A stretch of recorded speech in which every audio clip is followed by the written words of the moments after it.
Dengan kejadian masalah nasab klan Ba'alawi yang terjadi di Nusantara, seharusnya kita bisa belajar dari sejarah, jangan sampai melupakan sejarah karena sejarah pasti berulang dengan aktor yang berbeda. Umat Islam Nusantara harus cerdas, agar tak salah dalam mencintai, jangan sampai salah alamat. Seperti yang terjadi pada masa dinasti Ubaidillah.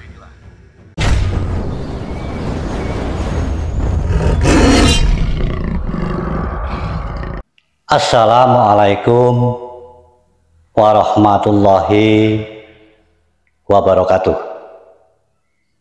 Selamat malam pemirsa, selamat berjumpa kembali dengan Simbah, tentunya pada channel Mbah Wiro Bismo.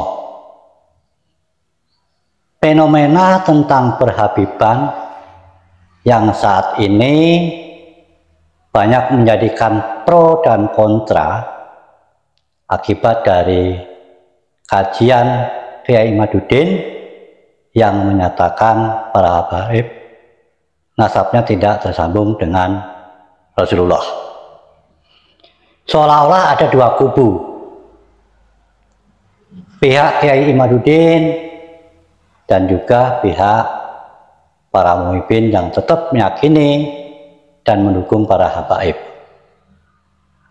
Untuk hal tersebut, di dalam video ini Simbah akan menyajikan suatu sejarah. Semoga hal ini bisa menjadi acuan bagi kita semuanya. Simbah akan menceritakan tentang Ubaidillah Al-Mahdi yang mirip-mirip dengan sepak terjang para habaib yang ada di negara kita.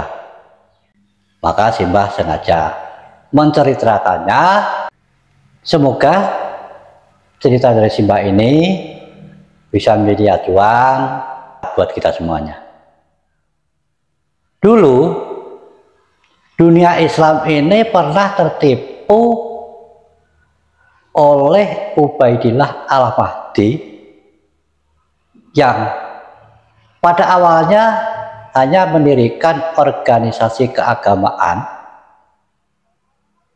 sampai akhirnya bisa membangun dinasti dinamakan dinasti Fatimiyah, karena Ubaidillah Al-Mahdi mengisbat keturunan dari Rasul, jalur putri Rasulullah yaitu Fatimah Al-Zahra. Sikap terjang dari Ubaidillah Al-Mahdi ini penuh dengan penekanan kepada umat, penuh dengan doktrin, bercerita-cerita kuropat, sama halnya dengan para habib yang ada di kita. Ubaidillah Al-Mahdi juga menceritakan leluhurnya tentang kehebatan-kehebatannya dari leluhur mereka itu, dan menekan kepada para muhibbinnya sebagai bukti tunduk dan patuh, maka sampai harus mencium kaki. Dan ini fenomena ini juga ada di kita, ada habib yang sampai dicium kakinya. Karena perbuatannya sudah melampaui batas, maka saat itu para ulama juga banyak yang mempertentangkan. Sehingga Ubaidillah Al-Mahdi saat itu dihancurkan oleh Sultan Salahuddin Al-Ayyubi, dan kitab-kitab dari Ubaidillah Al-Mahdi pada akhirnya dibakar semuanya. Yang pasti perilaku sikap sama halnya atau mirip-mirip dengan para habib yang ada di negara kita, dan juga setelah dibongkar ternyata Ubaidillah Al-Mahdi itu juga keturunan Yahudi. Baiklah, di dalam video ini Simbah akan menampilkan channel SK Islam yang menyampaikan tentang Ubaidillah Al-Mahdi tersebut. Mari kita simak bersama-sama, inilah videonya. Untuk menambah pengetahuan kita bersama tentang bahayanya doktrin-doktrin keturunan Yaman jika dibiarkan tanpa ada yang berusaha mencegahnya, atau paling tidak mengurangi dampaknya. Dengan memberikan pengertian kepada umat agar jangan sampai umat dan negeri ini kembali mengulangi sejarah di Afrika dan Timur Tengah ketika dinasti Ubaidillah Al-Mahdi berkuasa. Gejala orang-orang yang mengaku keturunan Nabi, yang selalu mendoktrin umat untuk mencintai, memuliakan, tidak banyak tanya mengenai nasab mereka, sudah pernah terjadi di dunia Islam. Bahkan sampai mereka mendirikan dinasti sendiri, yang dikenal dengan dinasti Ubaidillah Al-Mahdi atau dinasti Fatimiyah, yang berkuasa selama 2 abad atau sekitar 200 tahun. Dunia Islam pernah tertipu dengan kelompok yang mengaku sebagai zuriyah Rasulullah ini. Mereka bahkan sempat sampai berkuasa membangun dinasti sendiri. Dinasti Fatimiyah sempat berkuasa di Afrika Utara dan Timur Tengah dari tahun 909 Masehi sampai 1171 Masehi. Didirikan oleh yang mengaku bernama Ubaidillah Al-Mahdi bin Ahmad Al-Habib. Menurut informasi dari berbagai sumber bernama asli Said bin Husain yang merupakan seorang Yahudi.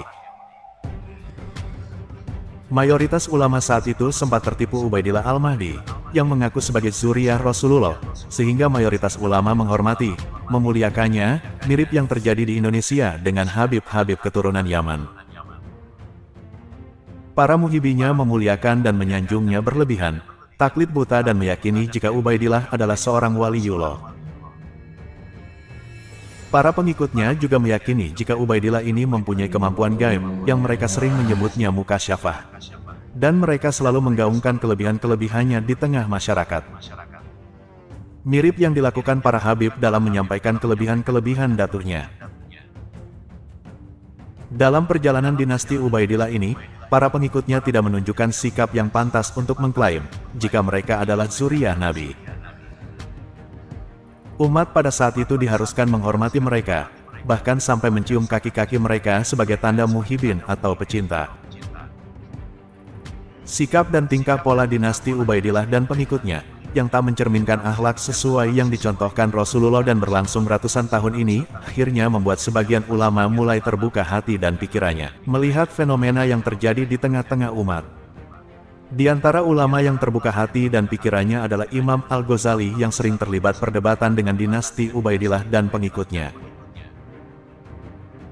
Kritik Imam Al-Ghazali juga disampaikan melalui tulisan dalam kitab-kitabnya, seperti yang terdapat dalam kitab Al-Munqis min Ad-Dalal. Setelah sekian lama berkuasa dengan kesombongan dan membanggakan nasab yang mereka klaim, akhirnya Allah mengirimkan pahlawan Islam yang sangat mencintai Islam, yaitu Sultan Salahuddin Al-Ayyubi. Yang akhirnya meruntuhkan dinasti Ubaidillah, yang telah berkuasa secara zalim selama 200 tahun. Sultan Salahuddin Al-Ayyubi memberantas habis dinasti Ubaidillah atau Fatimiyah ini, termasuk membakar kitab-kitab mereka. Dengan kejadian masalah nasab klan Ba'alawi yang terjadi di Nusantara, seharusnya kita bisa belajar dari sejarah, jangan sampai melupakan sejarah karena sejarah pasti berulang dengan aktor yang berbeda. Umat Islam Nusantara harus cerdas, agar tak salah dalam mencintai, jangan sampai salah alamat. Seperti yang terjadi pada masa dinasti Ubaidillah.